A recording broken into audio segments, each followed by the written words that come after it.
Nesta semana, as aulas do Saber Direito são sobre processo e procedimentos criminais. E o convidado, sabe quem é? É o especialista em ciências penais, professor na Academia da Polícia Militar de Brasília e presidente da Associação dos Advogados Criminalistas do Distrito Federal, Andreo Fernandes Farias.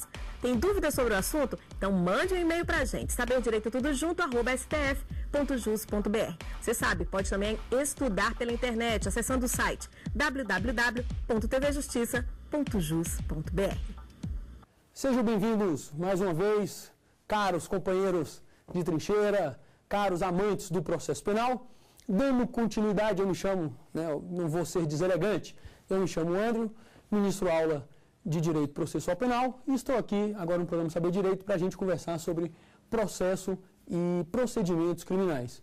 Na última oportunidade que nós tivemos aqui, nós conversamos acerca da trilogia da estrutura processual, da Santa Trindade do Direito Processual, nos aprofundamos em como os ritos são classificados, e aí, só fazendo uma breve lembrança, o rito pode ser comum ou especial, o rito comum, ordinário, sumário e sumaríssimo. O que nós vamos tratar na aula de hoje? Na aula de hoje nós vamos tratar do procedimento do rito ordinário. Findamos, não é mesmo, aquela oportunidade falando sobre primeiro, quando se inicia o procedimento ordinário. E aí vimos que é com o oferecimento da denúncia ou queixa. Denúncia nas hipóteses de ação penal pública e queixa nas hipóteses de ação penal privada. E aí, a grande indagação da aula passada foi, após o primeiro ato, o oferecimento da denúncia, o que vem depois? E, salvo engano, temos uma pergunta sobre essa celeuma. O que vem depois do oferecimento da denúncia? Quando ocorre o recebimento da denúncia? Essa é uma grande celeuma no sistema processual do rito ordinário. Quando ocorre o recebimento da denúncia? Então vamos lá. Oferecida a denúncia ou queixa. O que vem depois? E aí nós temos a divergência entre o artigo 396 do CPP e o artigo 399 do CPP. Segundo o artigo 396, no procedimento ordinário, se o juiz não rejeitar liminarmente a denúncia ou queixa, então o Ministério Público, oferece a denúncia. Se o juiz não rejeita, ele recebe. Recebe e ordena a citação do acusado para responder à acusação. Então, segundo o 396, como se dá a morfologia? Oferece a denúncia, oferece a acusação. Depois da acusação, o juiz ou rejeita a denúncia ou ele recebe. Então, segundo o artigo 396, o recebimento ele é logo depois do oferecimento da denúncia. Ou seja, repito, síntese. 396, ofereço denúncia, depois recebo. Vamos fazer a leitura do 396 para os senhores constatarem essa sequência. Diz aqui o artigo 396 do CPP. Nos procedimentos ordinário e sumário, oferecida a denúncia ou queixa, o juiz, se não a rejeitar liminarmente, receberá-a e ordenará a citação do acusado para responder à acusação por escrito no prazo de 10 dias. Então, segundo o 396, se o juiz não rejeitar a denúncia, ele receberá-a. É o que nós chamamos de a mesóclise da discórdia. Esse recebê-la-á. Por quê? Então vimos, 396, o juiz oferece a denúncia, depois de oferecida, rejeita ou recebe. Não há nada, segundo o 396, entre o oferecimento da denúncia pela acusação e o recebimento pelo Poder Judiciário. Ocorre que quando a gente analisa o artigo 399, a situação é diametralmente oposta.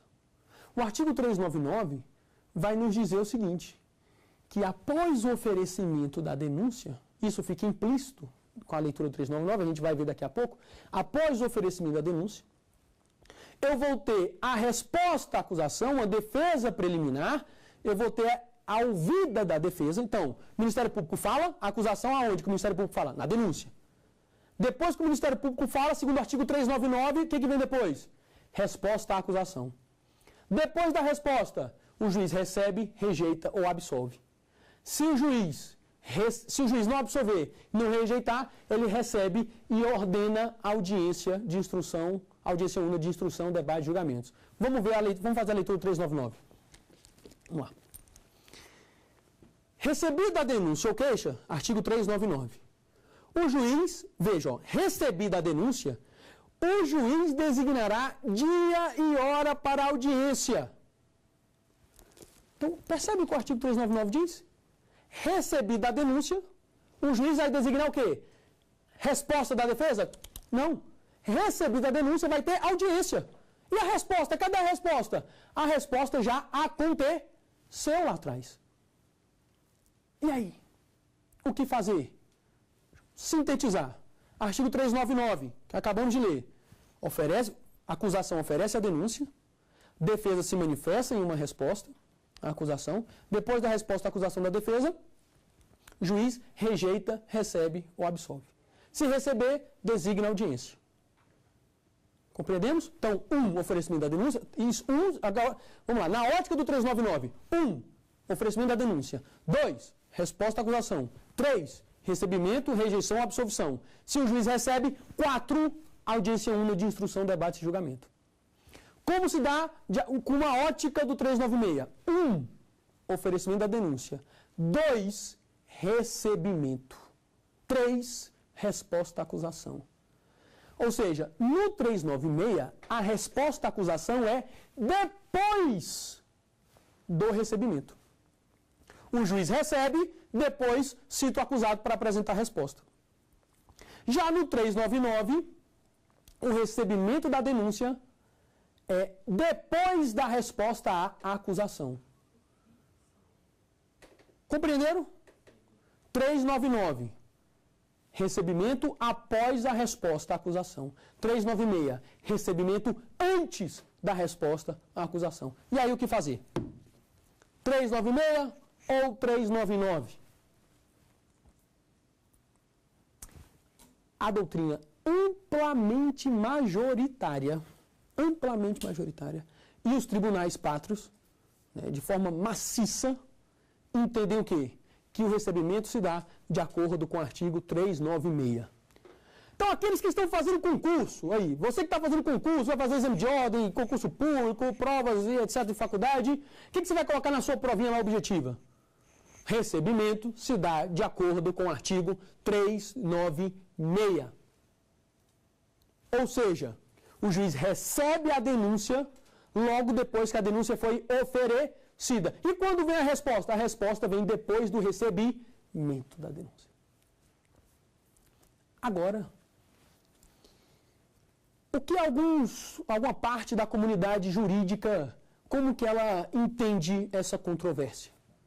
Como que parte da comunidade jurídica entende essa controvérsia? Por exemplo, o professor André Nicolista, um posicionamento interessantíssimo, como que alguns setores entendem. Então, eu vou entender da seguinte forma. Vou entender que não.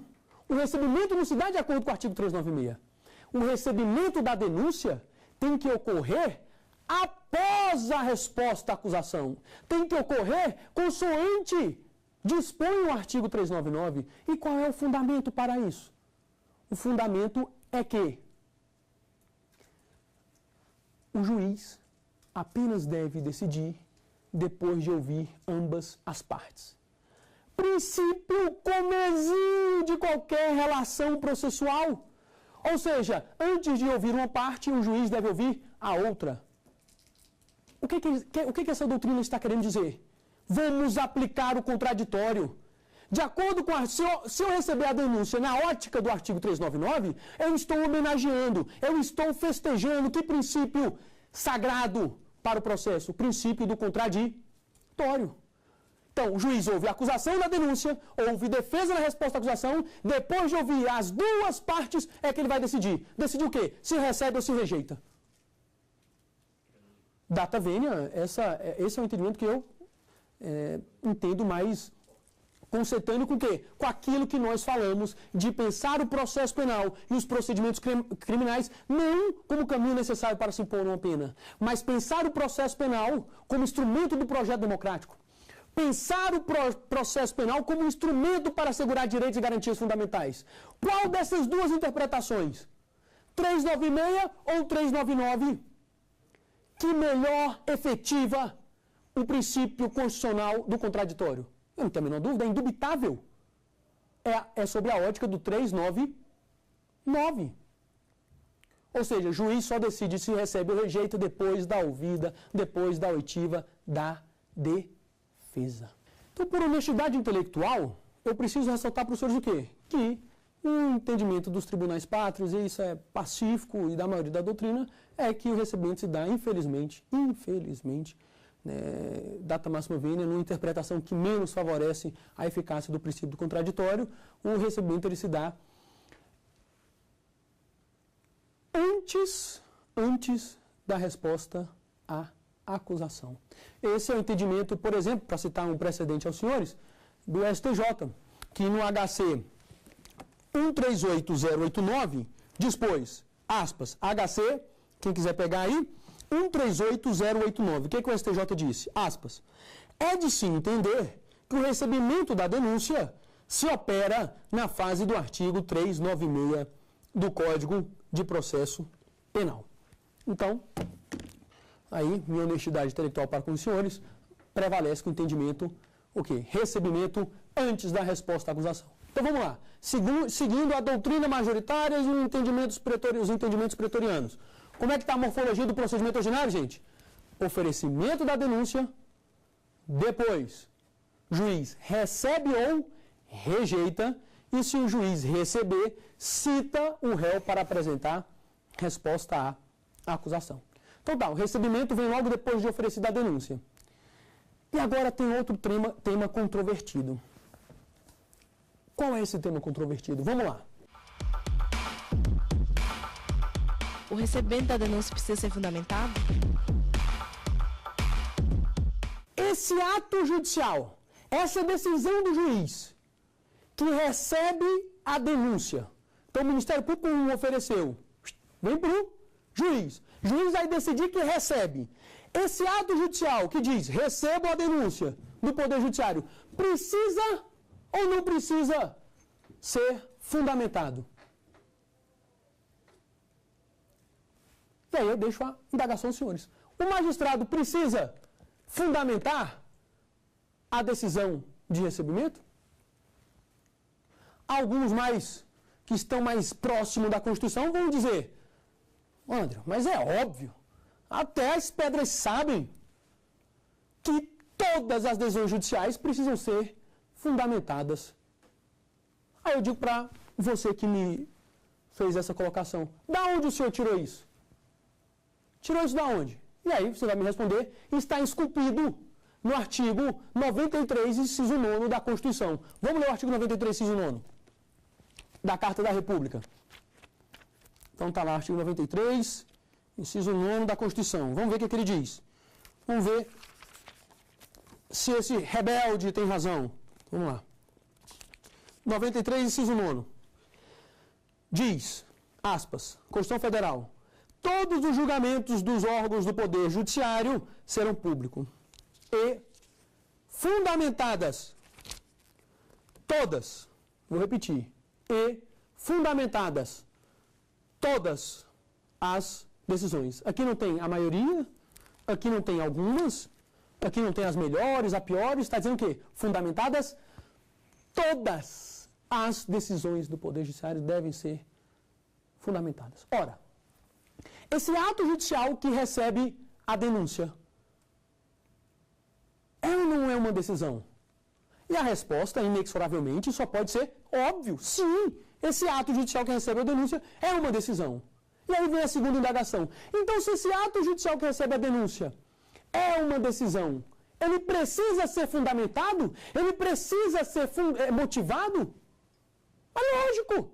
É lógico por quê? Porque o artigo 93, inciso 9 da Carta da República diz com clareza meridiana: todas as decisões do Poder Judiciário serão fundamentadas. No entanto, mais uma vez, por honestidade intelectual, tenho que ressaltar aos senhores que este não é o entendimento do nosso pretório excelso. A Corte Suprema entende que o ato judicial que recebe a denúncia não se classifica para fins do artigo 93, inciso 9 da Constituição, como ato em que a decisão seja, a fundamentação, a motivação seja imprescindível. Vamos fazer a leitura de um precedente da Suprema Corte, que é o HC 101.971. Diz o Supremo Tribunal Federal, no HC 101.971, aspas, é firme a jurisprudência deste Supremo Tribunal, no sentido de que o ato judicial que formaliza o recebimento da denúncia oferecida pelo Ministério Público não se qualifica, nem se equipara para os fins a que se refere o artigo 93, inciso 9 da Constituição, a ato de caráter decisório. O juízo positivo de admissibilidade da acusação penal, ainda que desejável e conveniente, a sua motivação não reclama, contudo, fundamentação. Então, o que decidiu o Supremo Tribunal Federal? O Supremo Tribunal Federal diz o seguinte: essa decisão que recebe a denúncia, a fundamentação dela é bem-vinda, o magistrado fundamental ótimo, mas essa fundamentação não é imprescindível. Nós, data máxima vênia, sempre respeitando o entendimento da Corte Suprema, nesse ponto não concordamos com o entendimento. Se o recebimento da denúncia é uma decisão, então, segundo o artigo 93, inciso 9, deve ser o quê? Fundamentada. Essa decisão deve ser, sim, fundamentada. Tá claro, gente? Então, vamos lá. Vamos voltar para a morfologia. Como é que nós estamos? 1. Oferecimento da denúncia. 2. Recebimento ou rejeição. Então, estudamos o recebimento. Vimos que o recebimento ele é antes da resposta à acusação e vimos também que esse ato judicial que recebe a denúncia não possui, a fundamentação desse ato judicial não é imprescindível, segundo a orientação da Corte Suprema, segundo a orientação do Supremo Tribunal Federal, por exemplo, HC 101.971. No entanto, sempre ressaltando que boa parte aqui do setor doutrinário diverge desse entendimento pretoriano, entendendo que sim, o recebimento da denúncia deve ser o quê? Motivado. Já que estudamos o recebimento, vamos estudar agora o quê? A resposta a rejeição da denúncia ou queixa. Então, ofereci a denúncia, juiz não recebeu, então o que ele pode fazer? Rejeitar. Onde está esculpida a rejeição da denúncia? A rejeição da denúncia está no artigo 395 do CPP. Então, a previsão legal da rejeição da denúncia é o artigo 395 do CPP. E aí vem a indagação. Quando que o juiz pode rejeitar a denúncia ou queixa? Vamos ler agora o artigo 395 para visualizar essas hipóteses de rejeição da denúncia ou queixa. Vamos fazer a leitura dele. A denúncia ou queixa será rejeitada quando 1. For manifestamente inepta. 2. Faltar pressuposto processual ou condição para o exercício da ação penal. E 3. Faltar justa causa para o exercício da ação penal. Então vamos para a primeira hipótese. Quando que eu posso rejeitar a denúncia? Quando ela for manifestamente inepta. E quando que a denúncia é manifestamente inepta? Aí nós temos que nos socorrer, o que falamos até na aula passada, ao artigo 41 do CPP. Que a denúncia ou queixa. O que é a denúncia ou queixa, gente? Termo simples. A acusação. A petição, aquele papel que vai te acusar. A denúncia ou queixa, ela deve o quê? Descrever o fato criminoso com todas as suas circunstâncias. Vamos lá no 41 do CPP. Olha lá. Aquela questão de o direito que o acusado tem de ser bem acusado. Artigo 41. A denúncia ou queixa conterá a exposição do fato criminoso com todas as suas circunstâncias. A qualificação do acusado ou esclarecimentos pelos quais se possa identificá-lo, a classificação do crime e, quando necessário, o rol de testemunhas. Então, quando essa denúncia ou queixa na ação penal privada, então, quando essa acusação, pública ou particular, não descreve o fato criminoso com todas as suas circunstâncias, não descreve o fato criminoso permitindo que seja exercida uma ampla defesa, como é que eu vou chamar essa denúncia? Eu vou falar que essa denúncia é inepta. Então, essa denúncia que não descreve o fato criminoso, não permite o exercício da defesa, é uma denúncia inepta. E o que o magistrado pode fazer diante de uma denúncia inepta? Rejeitar. Rejeita. E aí cumpre a acusação pública, mesmo, retificar essa denúncia ou queixa.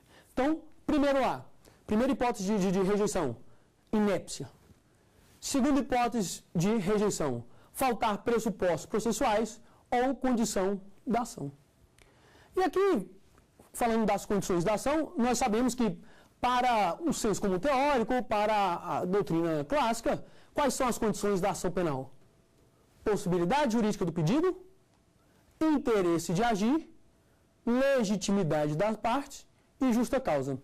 Eu costumo brincar, não é mesmo? Todo mundo que estuda processo civil, e aqui aquela velha briga se é possível falar em uma teoria geral do processo, eu costumo brincar em sala de aula o seguinte: todo mundo decora, né, através do processo mnemônico, as condições da ação pelo famoso PIL. P-I-L, PIL. Quais são as condições da ação? Possibilidade jurídica do pedido, P. I, interesse de agir.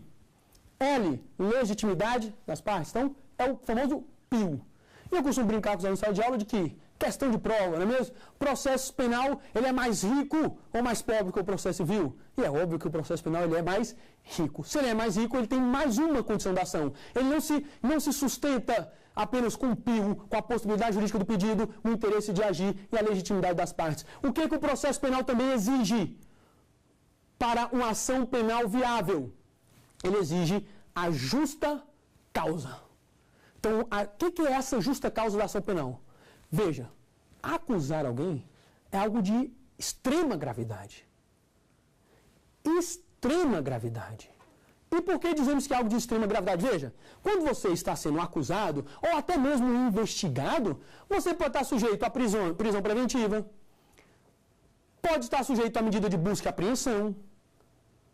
Não sabe o dano emocional do processo, como disse o Carnelucci, que nós vimos na primeira aula, é altíssimo. Você não sabe se amanhã vai ficar solto ou preso. E nós sabemos o quanto o processo penal ele marginaliza, ele gera estigma.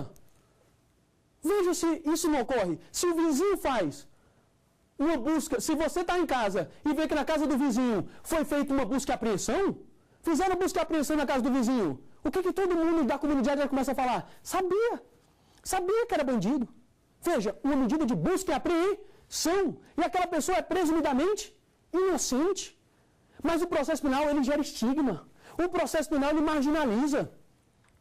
Não é mesmo? Imagine que o vizinho, né, o filho do vizinho, do seu vizinho, foi preso preventivamente, não uma prisão-pena, fruto do trânsito julgado de uma sentença penal condenatória, mas uma prisão cautelar, uma prisão no curso do processo, uma prisão preventiva.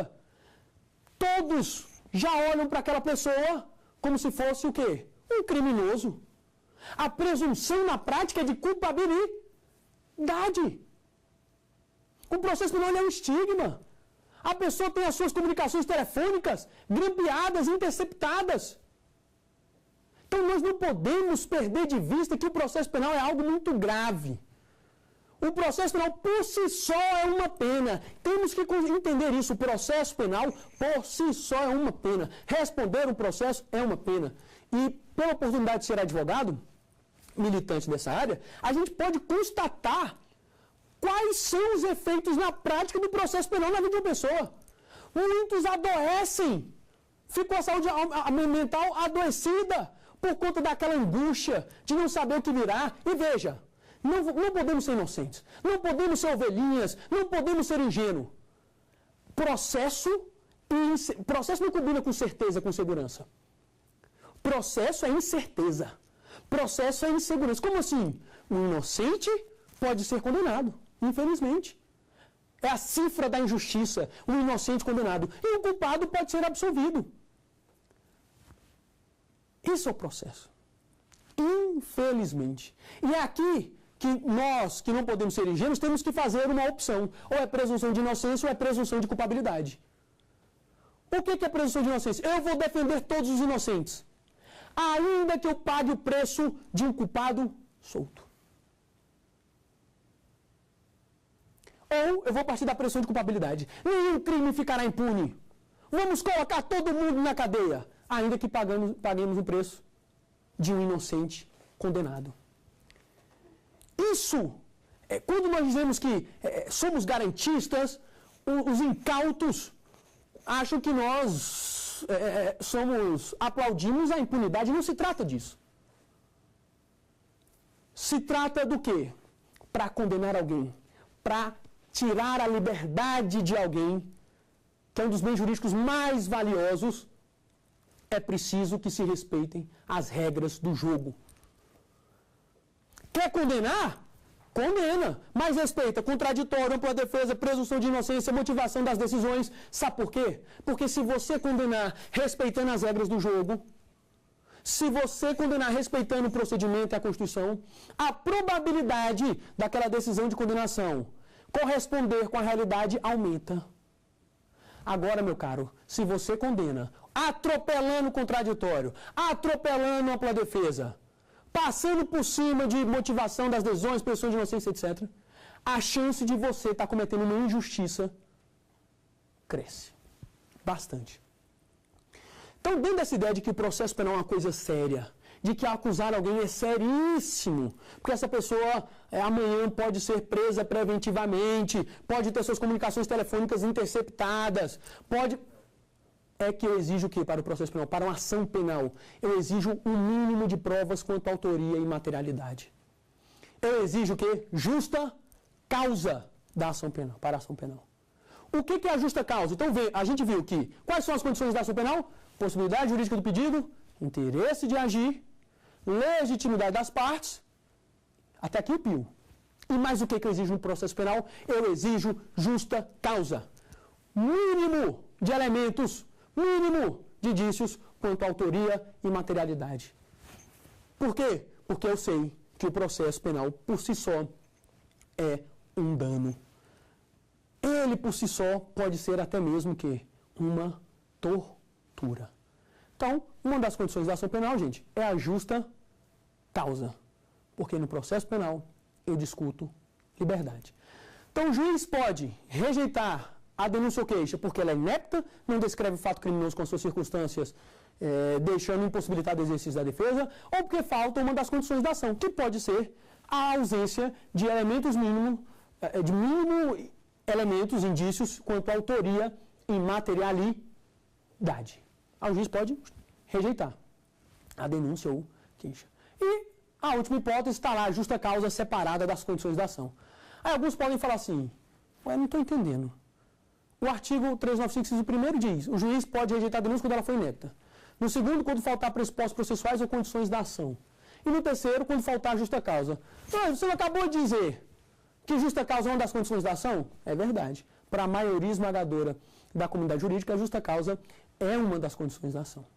E como diz Nicolite, essa repetição não é demasiada, porque em épocas de arbitrariedade é melhor que a justa causa esteja o quê? Expressa no texto legal. Então, essas são as hipóteses de rejeição da peça acusatória. Aí vem a indagação.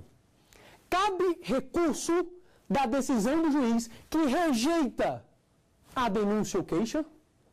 Cabe. Qual recurso que é cabível? É o que nós chamamos de rese. Recurso no sentido estrito, que está lá consubstanciado, lá positivado no artigo 581, inciso 1º. Vamos fazer a leitura aqui do 581, inciso 1º? Vamos lá. 581, inciso 1º do Código de Processo Penal. Olha o que ele nos diz. 581, aspas. Caberá recurso no sentido estrito da decisão, despacho ou sentença, que não receber a denúncia ou queixa. Então, a decisão que não receber a denúncia ou queixa, a acusação, o acusador pode recorrer, apresentando o quê? Rese, recurso no sentido estrito, buscando a alteração daquela decisão. Tá claro? Atenção, muito cuidado com isso aqui agora que nós vamos tratar. Muitíssimo cuidado que nós vamos tratar agora. O Ministério Público, a acusação pública ofereceu a denúncia. Se o juiz rejeitar, o que nós acabamos de ver? Então, o Ministério Público ofereceu a denúncia, juiz olhou, opa, falta justa causa, ou então a denúncia é inepta, ou falta outra das condições da ação. O que o Ministério Público pode fazer? Pode interpor um recurso no sentido estrito, o rese. Isso aqui nós já vimos. A questão é, quando uma parte interpõe um recurso, surge para a outra parte, ele vai interpor o recurso e as razões do recurso. Então, a parte, quem vai recorrer, fala assim, quero recorrer no sentido estrito, interpôs. E aí ela traz junto com isso as razões do recurso, as razões do seu inconformismo, as razões de por que aquela decisão deve ser alterada. Então, veja, a parte recorre, interpõe o rese e traz as razões. Em nome do contraditório, a outra parte deve apresentar o quê? As contra-razões. Tranquilo? Só que perceba, eu estou no limiar do procedimento. O Ministério Público ofereceu a denúncia e o juiz rejeitou. Pergunto, o acusado já foi citado? Não. O acusado já foi comunicado que contra ele existe uma denúncia? Não. Então, é necessário que eu intime o acusado para apresentar contra-razões do recurso em sentido estrito interposto pela acusação. Vou voltar. Fique tranquilo. O Ministério Público ofereceu a denúncia. Juiz rejeitou. Pá. A acusação ficou inconformada, apresentou rese, recurso no sentido estrito. Pergunta agora, preste atenção. A acusação apresentou rese e as suas razões. Eu preciso intimar a defesa para apresentar contra-razões do rese? Preciso intimar a defesa? Isso nos é respondido pela súmula 707 do Supremo Tribunal Federal. Então, tome nota disso. Cuidado. O que nos diz a súmula 707 do Supremo Tribunal Federal? Que a defesa tem, sim, que ser intimada para apresentar contra-razões. Vamos fazer a leitura da súmula 707, gente? Enunciado da súmula 707 do Supremo Tribunal Federal. Aspas.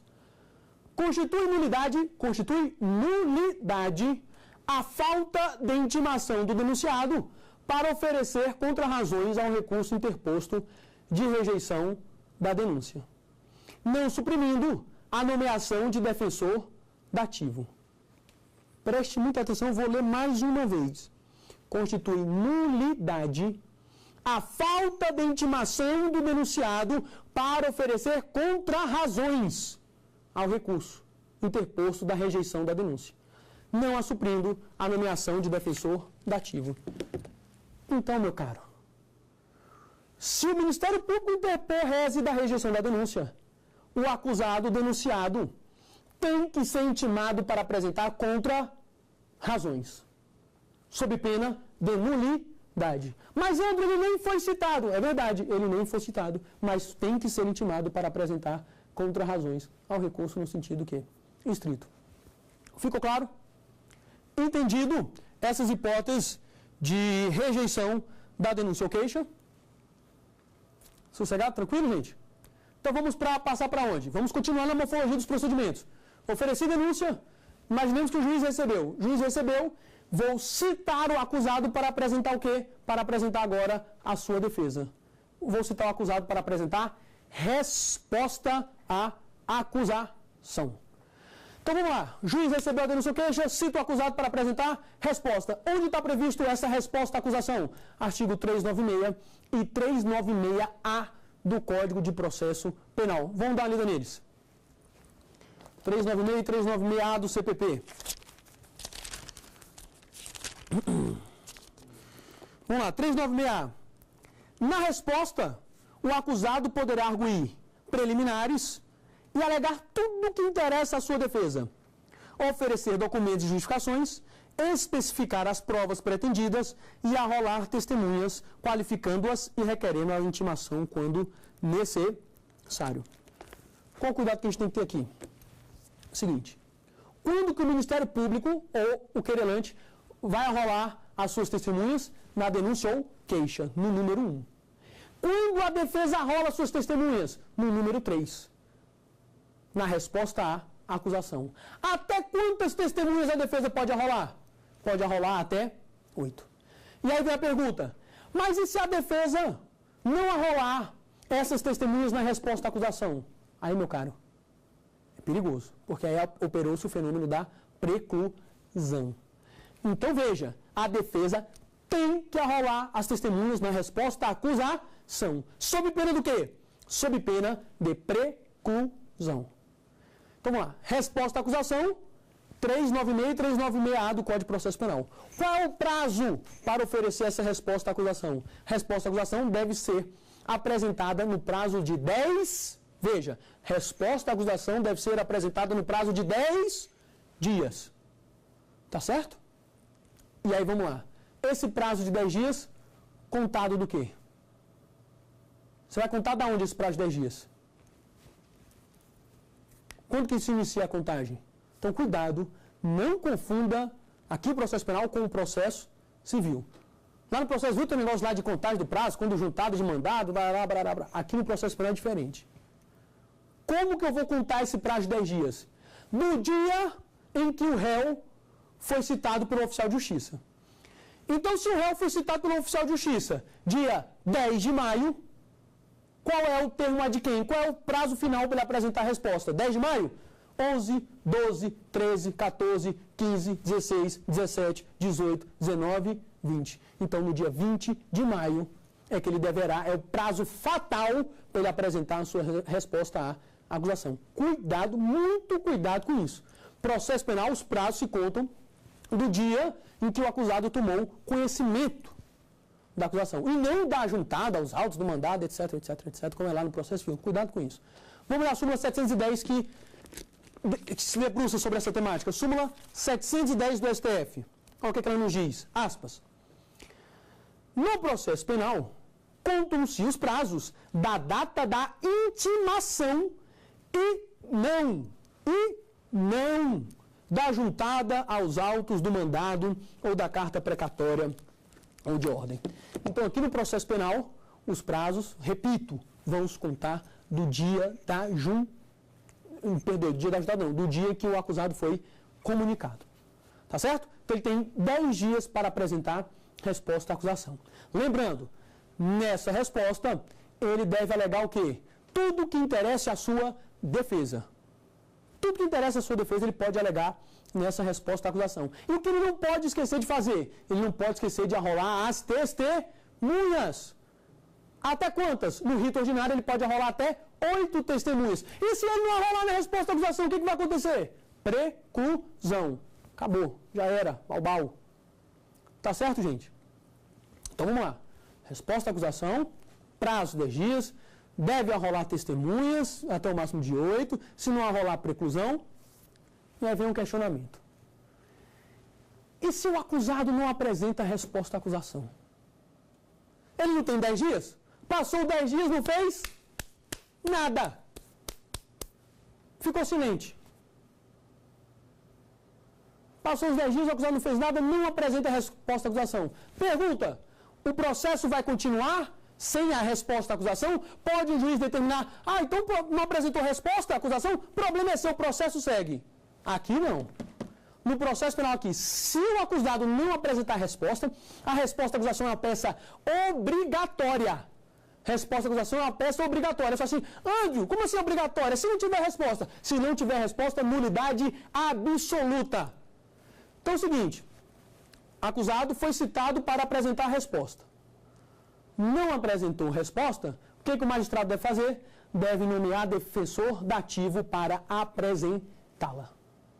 Então, se o acusado não apresentar resposta, reitero, vai ser nomeado ao acusado um defensor dativo. O processo não fica sem a resposta à acusação. Sob pena do processo, o procedimento vai estar contaminado de uma nulidade absoluta. Vamos dar uma lida aqui no artigo 396A, parágrafo 2º do CPP, que ele vai se debruçar sobre essa questão. Vamos lá. Artigo 396A, parágrafo 2º. Aspas. Não apresentada a resposta no prazo legal, ou se o acusado citado não constituir defensor, o juiz nomeará defensor para oferecê-la, concedendo-lhe vista de 10 dias. Tá claro? Então, se não apresentou, nomeação do defensor ativo. Gente, vamos prosseguir no procedimento? Imaginar que, no caso hipotético, o acusado apresentou a resposta à acusação. Só lembrando que uma polêmica interessante, não posso deixar de conversar com vocês acerca disso, de alguns entendimentos jurisprudenciais, tá certo? Por exemplo, o Tribunal de Justiça do Distrito Federal, que interessantes, curiosos, digamos assim. O que o Tribunal de Justiça do Distrito Federal está decidindo? Você tem um prazo de 10 dias para apresentar a resposta à acusação, certo? Se você não apresentar em 10 dias, a gente já conversou aqui que a resposta à acusação é peça obrigatória, ou seja, sem resposta é nulidade absoluta. O que acontece se você apresentar essa resposta fora do prazo? Então você não tem 10 dias? Foi citado dia 10, tem que apresentar até o dia 20. O que acontece se você apresentar no dia 25? Então, tem alguns entendimentos, por exemplo, aqui do Tribunal de Justiça do Distrito Federal, que aduzem que não é na resposta que você arrola suas testemunhas, recebe-se a resposta à acusação, mas o rol de testemunhas é indeferido. Uma situação estranha, esquisita. Como assim? Eles recebem resposta à acusação fora do prazo. Qual é a consequência? Eles vão receber a resposta e indeferir o rol de testemunhas. Qual que é o problema disso, gente? O problema disso é o seguinte, imagine só. Se a defesa constituída não apresenta a resposta no prazo de o quê? 10 dias. Tá claro? O que o juiz vai ter que fazer se a defesa não apresentar de jeito nenhum? Nomear defensor dativo. Certo? E aí o defensor dativo vai fazer uma resposta e lá vai apresentar um rol de testemunhas. E esse rol vai ser o quê? Aceito. Não é mesmo? Então, qual é data vem a teratologia do entendimento? É que, se você é advogado constituído, apresentar a resposta fora do prazo de 10 dias, o rol de testemunhas do acusado vai ser indeferido. Mas se você não falar nada e for nomeado a Defensoria Pública para, em 10 dias, apresentar a resposta, o rol de testemunhas vai ser deferido? Ou também vai ser indeferido? Se for deferido, então o que o advogado constituído faz? Sai do caso, deixa a Defensoria Pública apresentar a resposta, fala quais são as testemunhas que devem ser ouvidas, ao defensor coloca e depois o advogado entra no caso de novo. Ou não, se falar que no caso do defensor público também vai ser deferido, que não tem a menor congruência, viola frontalmente o Código de Processo Penal, a questão que me assola é o seguinte: e se o Ministério Público oferece a denúncia fora do prazo de 15 dias, no caso, por exemplo, de réu solto? O Ministério Público tem 15 dias para oferecer a acusação, a denúncia, não é isso? Se ele apresenta fora do prazo, o juiz indefere o rol de testemunhas? Não. Então é o seguinte, o Ministério Público apresenta a denúncia fora do prazo, recebe-se a denúncia e o rol de testemunha é deferido. Defesa apresenta fora do prazo, recebe a denúncia e o rol de testemunhas indeferido. Aí eu falo, mas não tem negócio lá na Constituição, o pessoal diz, tal de ampla acusação? Tem ou não tem? Então é preciso que a gente tome cuidado com alguns mitos. Mitos daqueles que ignoram a praxis forense. Há um mito de que o processo penal na prática é pró-réu. Balela. Processo penal é pró-acusação segundo a praxis jurídica brasileira odierna. A começar pela estrutura da audiência. Você chega na audiência, tem Deus Pai Todo-Poderoso, juiz no centro, às vezes no tablado mais alto, à sua destra, à sua direita, o promotor de justiça, também no tablado, e lá embaixo, como diz Carmelucci, no último degrau da escada, está o advogado. Vejam só, mas será que não temos vergonha? Se o promotor no processo penal, nos crimes de ação penal pública, ele é parte, por que ele está à direita do juiz, do lado do juiz no campo mais alto da defesa lá embaixo? Por que não estão equidistantes? Qual é a razão disso? Então já começa com essa estrutura. Alguns podem falar, isso é bobagem, isso não tem nada a ver, não tem nada a ver. Não tem nada a ver. Muitas vezes, quando vamos estudar lá na frente, quando a gente for estudar os memoriais, as alegações finais na forma de memoriais escritas, o Ministério Público, ao invés de apresentar no prazo legal de 5 dias, apresenta posteriormente. E nada acontece. Mas muitas vezes, quando o advogado ultrapassa o prazo que está no código de 5 dias para apresentar os memoriais, ele recebe uma intimação para devolver o processo em 48 horas, 24 horas, 72 horas, sob pena de busca e apreensão. É uma decisão comum para a defesa, mas não é comum para a acusação. Então você chega na audiência e você já se depara com o quê? Promotor do lado do juiz. Aí você vai para a resposta da acusação. Se você, advogado, perdeu o prazo, indefere os seus rolos de testemunhas, o réu vai ser processado sem testemunho de defesa. Ah, mas a acusação perdeu o prazo. Não, mas a acusação está buscando a justiça. E você, defesa, está buscando atrapalhar o andamento da justiça. Só pode ser esse estereótipo que domina. Porque se a acusação perde o prazo e não o rol de testemunhas não é indeferido, ah, doutor, mas o prazo da acusação é impróprio. Então só quem tem prazo próprio é a defesa. E que princípio é esse? É da ampla defesa ou da ampla acusação? Então, vamos dar continuidade. Vamos dar continuidade acerca da resposta da acusação. Então, tem esse problema dessas decisões de alguns tribunais, dizendo que quando a defesa perde o prazo para a resposta, recebe-se a resposta, mas indefere o rol de testemunhas.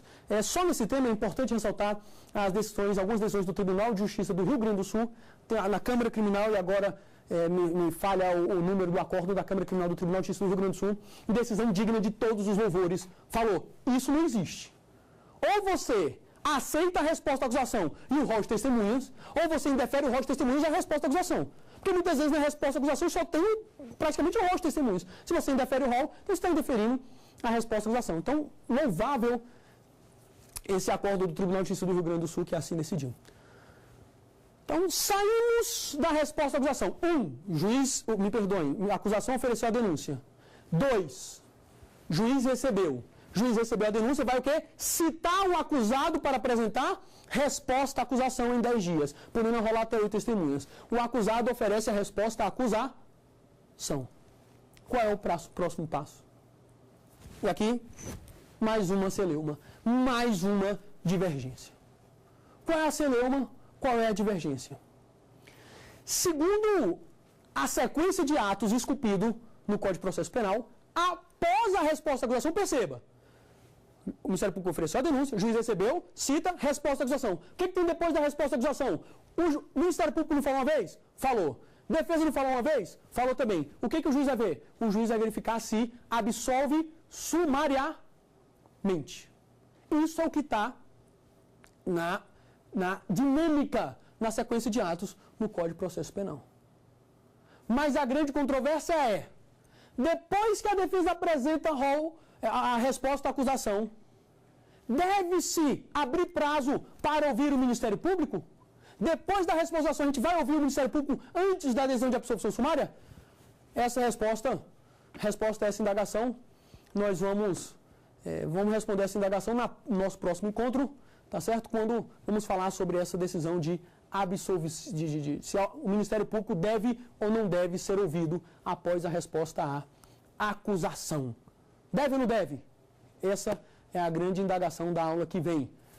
Fazendo um breve resumo, gente, da aula de hoje, o que nós vimos na aula de hoje? Começamos a ver a morfologia do rito ordinário, verificamos que, segundo o pensamento majoritário, o recebimento da denúncia antecede a resposta à acusação, mas vimos que, segundo o entendimento do Pretório Celso, essa decisão que recebe a denúncia não precisa ser fundamentada. Depois disso, fomos estudar a rejeição da denúncia, vimos as hipóteses que a denúncia pode ser rejeitada. Depois de estudar a rejeição, passamos ao estudo da resposta à acusação. Resposta à acusação, que deve ser apresentada no prazo de 10 dias, é o momento que a defesa deve arrolar suas testemunhas sob pena de preclusão, e no rito ordinário ela pode arrolar até 8 testemunhas. Se a defesa não apresentar a resposta à acusação, o juiz deve nomear defensor dativo. Processo no rito ordinário, o procedimento não fica sem resposta à acusação, sob pena de nulidade absoluta. E a aula que vem, depois da resposta, o juiz deve ou não deve ouvir o Ministério Público para absolver sumariamente? Grande abraço, fiquem com Deus e até a aula que vem, gente. Um abração. Tem dúvidas sobre o assunto? Então mande um e-mail pra gente, saberdireitotudojunto@stf.jus.br. Você sabe, pode também estudar pela internet, acessando o site www.tvjustiça.jus.br.